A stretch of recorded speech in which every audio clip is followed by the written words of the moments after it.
bien dans son job. On parle de la restauration. On en a beaucoup parlé sur le plateau avec des experts, avec des fédérations professionnelles qui venaient constater qu'il y avait une difficulté de recrutement. À quoi est due cette difficulté? On va essayer de creuser un peu le sujet avec Constance Vital-Durand. Bonjour Constance. Bonjour. On est ravis de vous accueillir. Chargée de mission à Respecte ta cuisine.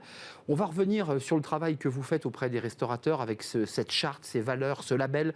D'abord, Respecte ta cuisine, c'est quoi? C'est quoi l'idée? C'est quoi le concept? Alors, Respecte ta cuisine, c'est une association qui cherche à améliorer les conditions de travail dans la restauration. Nous, notre objectif, c'est vraiment d'aider les restaurants, de fédérer les acteurs du secteur qui cherchent à améliorer leur performance sociale. Pour ça, on travaille sur 4 piliers fondamentaux qui sont la prévention des violences, l'inclusion, la valorisation du collectif et le bien-être au travail. Alors, quelques chiffres quand même pour se resituer. Entre février 2020 et février 2021, le secteur de l'hôtellerie-restauration a perdu 237 000 emplois. Et il y a évidemment aujourd'hui des chefs d'entreprise qui disent moi, je ferme mes salles, je ne peux pas ouvrir l'hôtel, je ne peux pas prendre toutes mes chambres. Revenons quand même sur ce que vous dites qui est très intéressant parce qu'on n'en parle jamais finalement. On parle que de l'aspect RH très corporate. Vous dites quand même dans les études et les travaux que vous faites qu'il y a quand même un vrai problème, de misogynie, de faible représentation des femmes au sein de la restauration et, en allant loin, les chiffres le disent, parfois du harcèlement, enfin des mots difficiles, des mots durs. C'est ça la réalité aujourd'hui en 2022? Ça n'a pas évolué? Tout à fait. Alors, ça a évolué et aujourd'hui encore, ça évolue dans le bon sens, il faut le savoir. Mais pour autant, les violences sont encore très fréquentes dans la restauration et également tous les problèmes que vous pouvez citer. Donc évidemment, on parle beaucoup de sexisme dans la restauration.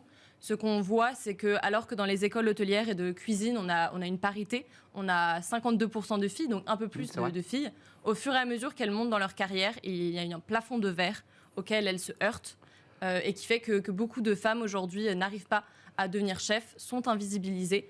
Notamment à cause de stéréotypes qui subsistent énormément, mais aussi à cause de violences sexistes et parfois même sexuelles qui peuvent être commises dans le secteur de la restauration. Il y a une forme de patriarcat, de vieilles entreprises, de vieux modèles RH qui continuent à perdurer. On voit quand même des chefs femmes, 3 étoiles, qui passent à la télévision et qui racontent leur parcours. Et lorsqu'elles le racontent, elles racontent quand même leurs difficultés. Qu'est-ce qu'on fait pour lutter contre tout cela? On fait des formations, on accompagne les restaurateurs, les hôteliers. Comment on fait concrètement pour lutter contre cela? Alors justement, à Respecte ta cuisine, c'est ce qu'on cherche à faire. Pour ça, on agit à 2 niveaux. Le premier, c'est d'abord dans les écoles hôtelières, dans les écoles de cuisine, les lycées professionnels, les CFA, dans lesquels nous intervenons pour faire de la sensibilisation sur les violences et les discriminations dans la restauration, pour que les jeunes puissent reconnaître ce qui relève d'un conflit au travail, de quelque chose de normal qui peut être pénible, et ce qui relève des violences, qui est quelque chose d'illégal. Pour le dire un peu concrètement, il suffit d'être allé dans une cuisine ou d'avoir fréquenté des chefs. On voit quand même le caractère très militaire de l'organisation d'une cuisine, notamment les grands chefs. Là, ça ne rentre pas dans du harcèlement. Quand le chef donne un ordre, on répond en cuisine « oui, chef ».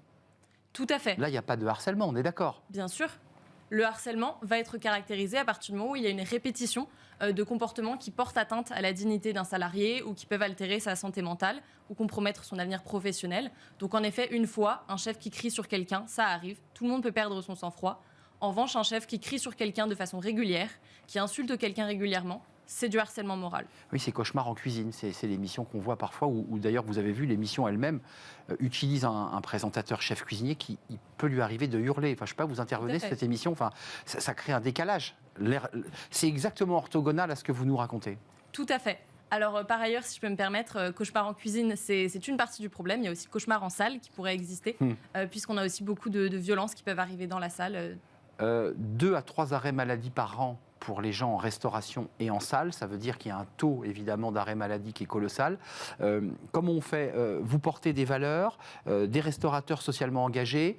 On met quoi? Un label, ils signent une charte, ils s'engagent. Comment vous les accompagnez pour ceux qui disent nous, on est un bon élève et on ne voudrait pas être mélangés avec les entreprises qui font mal leur travail? Alors nous, justement, on cherche à valoriser ceux qui cherchent à changer leurs pratiques. Ce qu'on propose aux restaurateurs et aux restauratrices, c'est un engagement vers une labellisation. On a créé un label qui s'appelle la Marianne de la cuisine, qui vise à récompenser les restaurants qui mettent en place... On le verra affiché quand on pousse la porte de... Exactement. C'est ça, hein? Exactement. On a une petite plaque, comme pour une étoile Michelin, avec notre logo.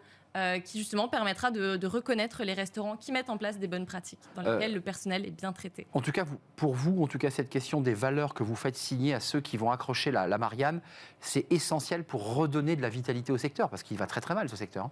Tout à fait. Nous, vraiment, ce qu'on cherche à montrer, c'est que la performance sociale, évidemment, c'est un intérêt moral, mais ça a aussi un intérêt économique.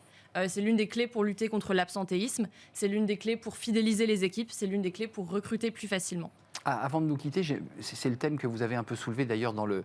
ça a lieu encore, Équipe Hôtel, un grand salon autour des questions et des sujets d'hôtellerie. Et avant-hier, vous avez animé, enfin en tout cas, Respect ta cuisine a animé un débat. C'était quoi le thème ? Le thème était justement de savoir en quoi la performance sociale, la RSE, a influencé le recrutement.